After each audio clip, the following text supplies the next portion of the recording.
What's up guys, Shuckle King here, and this is my team analysis for the World Pokemon Classic Tournament, run by Dark Devil. Now how this tournament worked out is that each pool is divided into 16 teams, and we draft 8 pokes. Otherwise it's a free draft. You can pick whatever pokes we want that are within the tournament bounds for the OU tier for the most part. I think like Huron Black is banned, but Baton Pass isn't banned with certain stat boosts or whatnot. So a fairly standard tournament in that regards.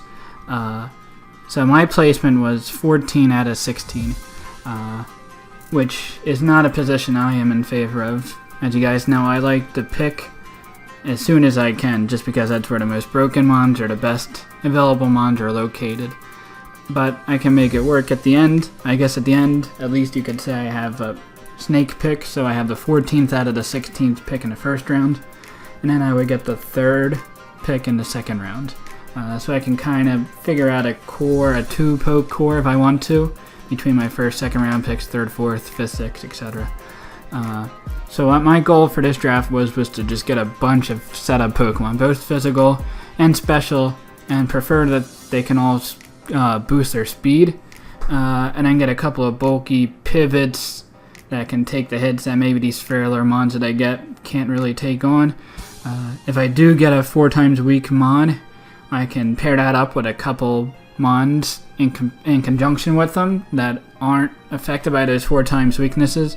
So say if something's choice scarfed into a hidden power, fire or ice or whatever that is, I can draft another mon that is resistant to that type of hidden power or such, and can set up on that mon if it's choice locked.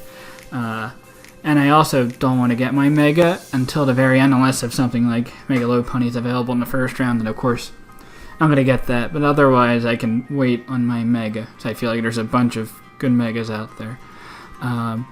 So I also want to get a couple decent rockers, make sure I get a couple removal, get some momentum pokes. Momentum's not something that I care a ton about with U-turn and Volt-turn cores. They're nice to have, but I feel like if you just have the proper switches, you don't really need those moves.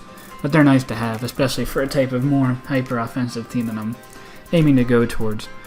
Poison types also is very nice to not have to deal with toxic spikes and such. And just making sure I get a very fast mon above the, say, 110 speed. I feel like that's something a lot of drafts should have, just to make sure that, say, like Tapu Koko can't run Modest for no punishment right there. And just make sure I get good pokes. I mean, it's a 16-man tourney and 8 pokes, but I feel like you don't want to compromise getting lower tier pokes, or pokes that aren't as good but fill a niche. I feel like you should just get the best pokes out there, especially with only 8-man tourneys that can really overwhelm your opponents if you just get a bunch of very powerful mons. So the first mon I got in 14th out of 16th, honestly it's not the best in the world, as you can see right here what I picked, but it's very versatile, and that is Jirachi. Jirachi is nice just with that steel typing. It has a ton of resistances, and it gets momentum and U-turn, which is very nice. It's a very reliable stealth rocker, which is what I wanted. Could be a Scarfer with its Iron Head, and what's the other? Heart Stamp. Can easily be a Calm Minesweeper. It has a ton of variety, as I said before. Now I do prefer Mew in this role, especially because Munium Z was allowed in this tournament for some reason, and I was picked fairly early on, so that wasn't going to get to me. But Jirachi definitely works. Another thing with Jirachi, it doesn't have that high-powered base moves, like 75, 80. Are pretty much standard for its sets. And then also very unreliable stuff, of course. This is also a Wish Passer in conjunction with U-turn. Also gets Healing Wish. So all these moves are very nice to get in my sweepers that I'll be drafting later on. It's also unfortunate, unlike Mew, that it doesn't get Recover or Soft Boil or some type of more reliable recovery than Wish, but you gotta do what you gotta do there. And it's also Earthquake weak, which is very unfortunate there, but you can work around that, and I did work around that this draft. Also, I knew getting Jirachi that there were a ton of dragons that were going to be available for my next pick in round 2. so I knew a dragon plus a steel is a very good core to have. And the dragon that I chose to go with, and I'm kind of surprised that it lasted in round 2, is Garchomp. Garchomp's. I could have waited, I felt like, for Dragonite. I'm a very big fan of Dragonite's sweeping potential there.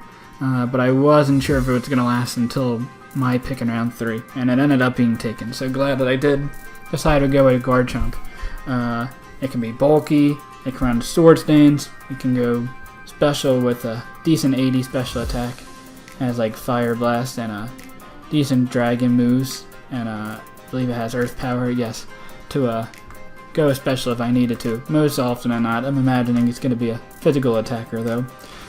It can also go bulky in conjunction with Rocky Helmet plus Rough Skin. That's going to do a ton of damage to, say, like a Megalopunny or whatever type of physical attacker that I would encounter there. Being a dragon, it has a ton of coverage, has fire coverage, which is very nice to hit, say, like Levitating Steels or hit like Mega Sizzle or such. Yeah, it's also a very good Z user. In case I don't want to be locked into Outrage, I can go for a Devastating Drake and do a ton of damage that way. So I feel like Jirachi and Garchomp are a very good core. Similar speeds and such, but this is also my first, you could say, primary setup mon. Jirachi can go Calm Mind, but I feel like Garchomp with a Sword Stance is a lot more threatening. And I feel like Salic Berry is also very good with Garchomp. You get, say, like a +2 attack and +1 speed. Not a whole lot's going to be able to take that on too well, especially in an 8-man tourney. Now for my 3rd and 4th picks, there were 3 pokes available for me.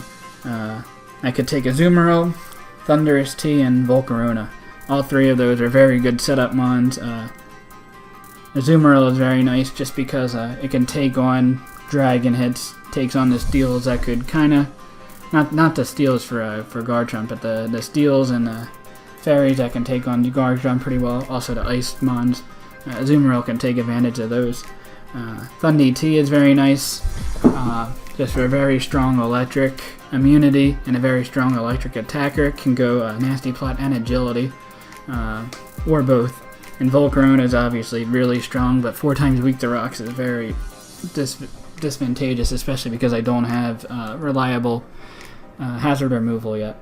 But the 3rd poke I picked was Azumarill. I was talking to a couple of people about what I should have decided there, and everybody was basically in agreement that Azumarill should definitely be taken. It punishes mons that are choice locked in Hidden Power Ice. Say like a Choice Scar Thundi T or Neolego maybe to outspeed Garchomp kill with HP Ice. Azumarill can come in, Belly Drum, and do a ton of damage at that point. It can also be bulky, just because it's a water type and fairy type are very good defensive typings, and 180 is not that bad bulk at all. Could also be Sap Sipper, I suppose. I really need a Grass Resist. I doubt that's going to happen, but it's something that could happen if I needed to. Can also be Assault Vest to take hits, Choice Bandit to take hits, and probably the best set is whatever 50% berry you have, plus Belly Drum, Aqua Jet, Knockoff, Play Rough. Maybe Superpower, maybe Waterfall, depending on the team. They're really the only moves you need for Azumarill to do a ton of damage. Now the 4th mon I paired up with Azumarill is I chose to go with Volcarona instead of Thundurus T. I felt like Volcarona is just a lot more scarier, especially because I decided that it's going to be my Z move user. So that base 135 attack paired with Fire Blast can go Giga Drain to take out bulky water type. Bug Buzz is a good move. Psychic, Hidden Power Ground if I want to hit like Charizard X, go Hidden Power Rock. Has a bunch of utility there. Flame Body is also a very cool ability in conjunction with a decent HP and very good special defense. Its defense is a lot to be desired, but say it can take, say, like a Terrakion close combat if it's scarfed, and once it clean up late game, Volcarona can take a hit, maybe get a Flame Body off and punish it at that point. I also didn't go with Thundi T at this point because I felt like I could get another electric type or just a special attacker even. I felt like I didn't really need Thundi T, though it would have been really nice to have. And also at Volk, it can complement with the Healing Wish support with Jirachi. And if you're going to go with Hidden Power Rock and Volcarona, that means Gorkum can then come in and Sword Stance, or Azumarill can come in and Belly Drum. I do like the synergy all these pokes have right here. I do need a hazard removal would be very nice for my 5th and 6th picks. And maybe a little more bulk, but I can deal with that later. For my 5th and 6th picks, I wanted to get a combination of Pelipper plus Swampert. Because I needed a ground resist. Pelipper is a very good one. Another electric resist, which would be Swampert, because it would be tough to run Hidden Power Grass or Hidden Power Ice just because I have 2 very strong ground pokes. However, Pelipper was picked, I guess, by somebody that didn't have... they already had a Mega, and it wasn't Swampert, so they couldn't pair up Swampert and Pelipper, which I thought was weird. They ended up getting Kingdra with the pick, which is okay, I guess. But for my 5th and 6th pick, if I didn't get those, I needed a good ground resist, ghost resist, maybe another electric resist, because just an electric type plus Hidden Power Ice would do a lot of damage to my team. And I don't really want Jirachi to be just specially defensive all the time. And what so happened to be was Fundy T was available for my 5th pick. I was very, very shocked. I did not think this would last at all. A poke with base 145 special attack, the ability to go Nasty Plat plus agility, plus Thunderbolt plus Hidden Power Ice. That's going to do a ton of damage to a lot of teams. Electric plus Ice is very good coverage to have. It could also go physical if I needed to. It's a decent Choice Scarf user. It gets a U-turn, which is very nice to avoid ground immunities or electric immunities. Also has Sludge Bomb to hit flying types more effectively. Because it doesn't, I guess, does it get Fly? I would imagine. Yeah, it does get Fly, so I could go like a Power Herb Fly set, but it's not my Zmon user. So it doesn't take on the grass types the best for a flying type.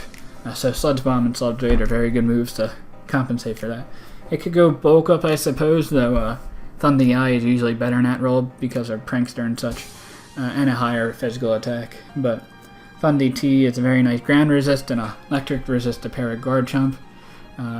Hidden Power Ice would still be a little bit annoying, but again, I have Volcarona and Azumarill to take advantage of that. I am still Stealth Rock Weak, though, with Volcarona plus Fundy T. I have no hazard removal yet, so I figured I'd get the best. And that's probably the second best Rapid Spinner behind Excadrill, and that's Stormy. I was also very surprised that Stormy lasted this long, but it's also very fast. My speed tiers are not the greatest with 101, 100, 102, 100. At least a base 115 gives me that higher speed poke that I wanted all along. I imagine I'm going to be probably running max HP, max speed a lot of the time on this poke with Recover, just because it's a very good pivot poke, especially because my Garchomp, Azumarill, Volcarona, Thundy T, they're my 4 setup sweepers, you could say, that I really wanted, and Volcarona and Thundy give me the speed. So I want pokes that can complement them. So Stormy could definitely be offensive with Analytic, but I imagine it's going to fit more as a defensive role on this team with Natural Cure. It's a very nice thing on Drast to have a status absorber, and Stormy does that role very well. Analytic is pretty good. Rapid Spin over Defog, just because Stormy can really take on any Ghost type pretty well, especially if I do choose to go Life Orb Analytic. I don't think there's really any Ghost that can take it on too well. Maybe like especially defensive Jellicent, I suppose, but I can still run Thunderbolt because Stormy has a lot of great coverage. And Hydro Pump has Dazzling Gleam, Psychic Stab, Ice Beam, Signal Beam, Thunderbolt. Has enough coverage there. And has Grass Knot. That's I knew I had a Grass type move. So at this point in the draft, I still didn't have my Mega. I want to just round out the core, get a decent Dark type, because I don't have a Ghost Resist on the team at this point. There's not a ton of Ghost pokes out there. I guess like Gengar, Chandelure, I guess would be the 2 to come to mind. I also would want another Ground Resist just because my resist right now is Thundy T, which is not that bulky at all. So ideally I was going to get a Mandibuzz plus Mega Tyranitar, because Mega Tyranitar I didn't think was going to get picked. But it did get picked in round 7. So I had a couple different options of what I wanted for my last 2 picks. The first being Crocodile plus Mega Aerodactyl. Crocodile is nice because it's another electric resist. It can trap Psychic types and Ghost types. Can go in Sulfaz, very nice. Intimidate's a good ability. And Mega Aerodactyl can be another, well, they can both be Stealth Rockers. It's also another defogger. Second, it has a removal. But I just feel like Aero in general is not bulky enough for what I wanted on my team as a reliable, just alternative bulky type to pair with Stormy, or it's just not strong enough if I want it to be an all-out attacker. Another thing was Mandibuzz plus Mega Heracross, and that would be nice because I can take on the Ghosts and Psychics with Mandibuzz and have reliable defog. And Mega Heracross is just really, really strong and another ground resist. But that wouldn't give me a third Stealth Rocker, which is something that I wanted. And then also Crook plus Mega Hero would have been something I considered too, but that wouldn't give me a secondary hazard removal, which is something that I wanted. So in the end, I decided to go with Mandibuzz plus Mega Heracross. And it turns out the very next pick after my Mandibuzz was Crocodile. So I guess I could have sniped the person that was right after me, but I chose to go Mandibuzz, and I feel like Mandibuzz is really the only poke that's, I guess, not a really top tier threat. It's still a threat, but I guess the 7 out of the 8 pokes I have are really, really strong in draft format. And I guess Mandibuzz is still up there, but it really fit all the pokes that I had right now, as a Ghost resists and a reliable defogger. It's also not too passive with Whirlwind and Fail Play. The combination of those makes sure it's not setup bait. It also has Taunt and U-Turn, which are nice utility moves to have as well. And Mega Heracross, very standard, very strong. Base 185 attack, even uninvested. It's still over 400 for its stat, which is insane. So that means I could definitely go, say, like, max HP, max defensive if I really needed to, and still do hefty damage based on my just high attack stat there. It's also a ground resist, which is very nice. It also gives me kind of Trick Room potential with Jirachi plus Azumarill plus Mega Heracross. I could definitely see myself running Trick Room at that point. It also gives me a middle ground speed tier at base 75 that's in between Azumarill and, say, like Jirachi. That's why I went with Mega Heracross there. I also really haven't a whole lot of experience with it, so I wanted to try it out, see how it goes. So I do only have 2 Stealth Rockers on the team. I wanted a third, but I feel like I can manage between Jirachi and Garchomp. They can take that on fairly well. But I'm overall very satisfied with my team, and stay around for my next 3 matchups. So how this works is now we're in a pool with 3 other teams, and the top 2 teams out of those advance. So there's going to be 64 total teams that are left. From that point, it's a single elimination game until you get to the Elite 8. In the Elite 8, it's best 2 out of 3 for those games until the championship. So we'll see if I can get there. I think I have a pretty good shot to do so. But until next time, stay tuned, get ready to watch my future games, and I'll see you around. Peace.